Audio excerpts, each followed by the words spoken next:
קורא בעזרת השם הרפואה שלמה, לאבי מורי רבי אברהם מורנו אלברט בן רבקה, אל נא רפנלו, אל נא רפנלו, אל נא רפנלו, זכות הרגן בעדו, וכן יהי רצון לנאמר אמן. Chers amis, la Gemara dans Masechet Erchin, Daf Kaf Dalet, écrit En la Ekdesh ela mekomo vesha'ato. Le Ekdesh, il n'a que son lieu et son moment. Ça veut dire quoi? Ça veut dire que lorsqu'on vient racheter un objet qui appartenait au Ekdesh et qu'on veut estimer sa valeur, on n'estime pas par rapport à la valeur qu'il y avait un autre jour. On estime par rapport à la valeur d'aujourd'hui. On n'estime pas la valeur que cet objet aurait ailleurs. On estime la valeur qu'il a à cet endroit-là. Vient le Chafetz Chaim Akadosh et il dit que ce principe-là, il est vrai dans toute notre Avodat Hashem. Quand on dit En la Ekdesh, c'est-à-dire dans toute Avodat HaKodesh, chaque chose dans laquelle je veux me rapprocher d'Hashem, il faut que je sache que Enlo ela mekomo vesha'ato. Lorsque je viens aujourd'hui pour me renforcer, dans tous les domaines de la vie, aujourd'hui les psychologues ils vous le diront tous, je veux réussir à vivre de façon sereine, je veux pouvoir être bien dans ma peau, je veux vivre sans stress, sans angoisse, sans peur. C'est quoi le secret? Le secret c'est vis ton endroit et vis ton heure.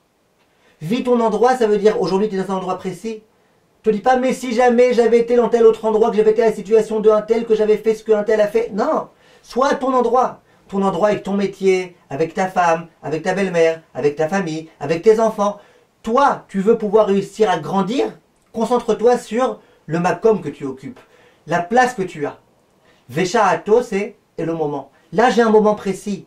Peut-être que demain, les choses elles vont changer. Peut-être que demain, j'aurai pas autant de réussite. Ou peut-être que demain, au contraire, je vais mieux réussir. Peu importe. Ne te concentre pas sur demain. Ne te concentre pas sur hier. Ouais, mais comment aujourd'hui je vais réussir? Ça fait déjà 20 ans que j'essaye et je ne réussis pas. Arrête. Concentre-toi sur ce que tu as à faire, au moment où tu as à faire. Et sois joyeux, bien, de la situation dans laquelle tu es. T'inquiète pas pour demain. Demain, c'est entre les mains d'Akadosh Baruch Hu. T'inquiète pas du hier, c'était entre les mains d'Akadosh Baruch Hu. Et ton présent aussi est entre les mains d'Akadosh Baruch Hu. Réjouis-toi. Et c'est dans ce sens-là que le Chafetz Chaim explique.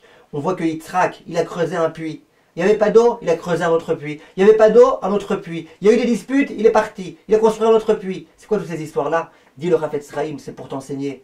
Que lorsqu'un homme il fait quelque chose et que ça ne marche pas, peu importe. Continue. T'essayes d'étudier la Torah, tu ne réussis pas tellement, continue. Mais ça n'a pas marché, réessaye. Mais tu as passé un examen, tu n'as pas réussi, réessaye. Fais.